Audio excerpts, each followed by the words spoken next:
My only daughter told me I was too sick to be seen at her wedding. Her fiancé said if I showed up, they'd have security remove me before the ceremony started. What they didn't know was that while I was battling illness, I was also hiding assets worth millions.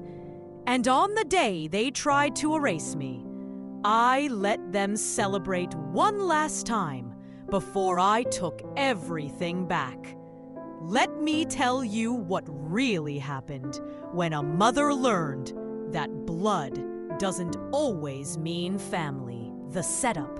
I wore my pale blue dress that day, the one with the small mother-of-pearl buttons she used to count when she was a toddler. I even put on my grandmother's cameo brooch, the same one I'd planned to give her on her wedding day. Looking in the mirror before she arrived, I tried to see what she would see. The chemotherapy had left me thinner, paler. The oxygen tank I sometimes needed sat quietly in the corner. But I'd done my makeup carefully, chosen my best wig, and hoped maybe this visit would be different. I vow. Perhaps we could plan something together. Maybe I could help address invitations or choose flowers. I was still her mother, despite everything the cancer had taken from me. She entered without knocking, all sharp edges and expensive perfume. My daughter Rachel didn't acknowledge the fresh flowers I'd arranged or the photo albums I'd set out, pictures from her childhood I thought she might want to see. She sat stiffly on my sofa and delivered her verdict like a business presentation. I think it's better if you skip the wedding. The betrayal. The words hit like a physical blow, but I managed to ask what she meant, though my heart already knew. It's going to be a very sophisticated affair, she said, not meeting my eyes. Very elegant and polished. Marcus and I want everything perfect, and with your condition, it might be awkward for our friends. My condition. As if cancer was something shameful I'd chosen. You don't want your mother at your wedding? I whispered. She shifted uncomfortably. It's not that simple. You need the oxygen sometimes. You get tired. You might need help getting around. It's not the image we want. That's when Marcus walked in. Tall, confident, wearing success like an expensive suit. He looked around my modest living room with barely concealed disdain. So this is where you grew up, he said to Rachel, as if I weren't sitting right there. Marcus, this is my mother, Rachel said, without warmth. He nodded politely, but kept his distance, like illness might be contagious through proximity. We've talked about this, Rachel, he said. The venue has strict policies about medical equipment, insurance liability issues. It's really not feasible. I stared at my daughter, the child I'd raised alone after her father died when she was 8. The girl I'd worked 3 jobs to put through college. I gave you everything, I said quietly. She sighed. And I'm grateful. This is supposed to be perfect. Maybe we should discuss long-term care options, Marcus added smoothly. Somewhere with proper medical facilities. Rachel's been worried about you living alone. I looked at my daughter, waiting for her to object. She said nothing. You mean a nursing home, I said. A care facility, Marcus corrected. Somewhere appropriate for someone in your situation. They left shortly after, promising to send photos and maybe arrange a video call during the ceremony. Like I was already dead and they were humoring a ghost. The discovery. That night, I sat in my study looking at the financial documents I'd kept hidden for years. Real estate investments, stock portfolios, business partnerships.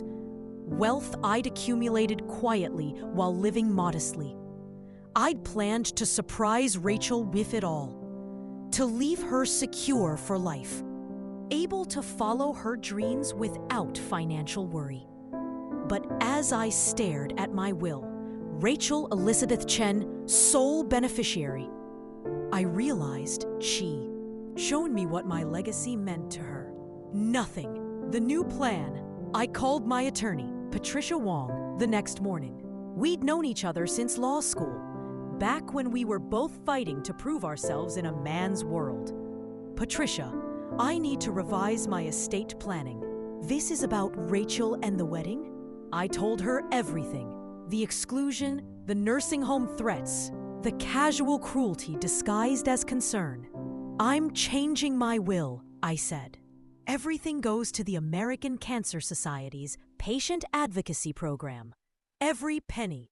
Are you certain? This is a significant decision.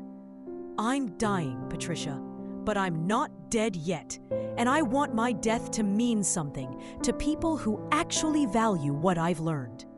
We spent the afternoon restructuring everything. The house, the investments, the business interests, all redirected to help cancer patients navigate the system I'd learned to fight while fighting for my life. The wedding day.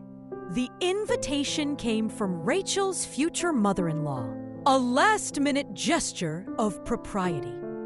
Third row, family section. Please respect the couple's wishes for a quiet presence. I went, not for them, but to witness the choice they'd made. The venue was spectacular. A historic mansion with manicured gardens. Rachel looked beautiful in her designer gown. Marcus, handsome in his custom tuxedo. Everything was indeed perfect. I sat in my designated spot, oxygen tank discreetly placed, and watched them promise to love and honor each other. Rachel's eyes never found mine in the crowd. After the ceremony, as they posed for photographs, Patricia approached them with 2 envelopes. "Congratulations," she said professionally. "These are from Mrs. Chen." Rachel frowned, recognizing Patricia, but not understanding why she was there. The first envelope contained my revised will and a letter explaining my decision. The second was a donation confirmation, $2.3 million to Kent's. Research in Rachel's name, so she'd always be reminded of what she'd chosen to abandon. The aftermath. I watched Rachel's face change as she read. Confusion, then shock, then something that might have been regret. Marcus looked like he'd been struck by lightning. I didn't stay to see more. I had a plane to catch.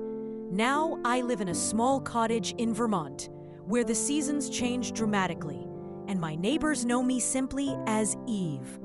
I volunteer at a local cancer support center, helping newly diagnosed patients understand their options. The money I kept was enough for excellent medical care, enough for a comfortable home, enough to live with dignity on my own terms. Rachel tried to contact me once, through Patricia. She wanted to discuss the situation and work things out. But some bridges, once burned, can't be rebuilt with regret. I don't hate her. Hate takes energy I'd rather spend on morning walks and evening books. But I don't miss her either. The daughter I raised with love and sacrifice died the day she decided I was too sick to deserve respect. The cancer is stable now. I might have years left, or months, but they'll be my years, spent with people who see value in an old woman's experience rather than embarrassment in her limitations. Sometimes I think about that oxygen tank, sitting discreetly beside my chair at her wedding. Such a small thing to be ashamed of, a machine that helps me breathe, that keeps me alive to love another day. But Rachel saw it as a flaw in her perfect picture. and that told me everything I needed to know about the woman she'd become. My name is Evelyn Chen. I survived cancer, but I didn't survive my daughter's cruelty. So I chose to thrive without her instead. Some inheritance isn't about money. Sometimes it's about teaching the next generation that love has limits. And respect isn't optional. She learned that lesson too late, but she learned it.